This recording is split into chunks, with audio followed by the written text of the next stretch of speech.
How to change your Roblox display name on PS5 or PS4. To change your Roblox display name on PS5 or PS4, you must log into your Roblox account through a web browser or the Roblox mobile app.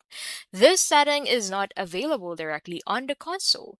So for me, I will use the website. So on roblox.com, sign into your account, and then once signed in, click on this gear icon at the top right of your screen, and then press settings from here. And then once you're on the settings tab, head over into the account info tab.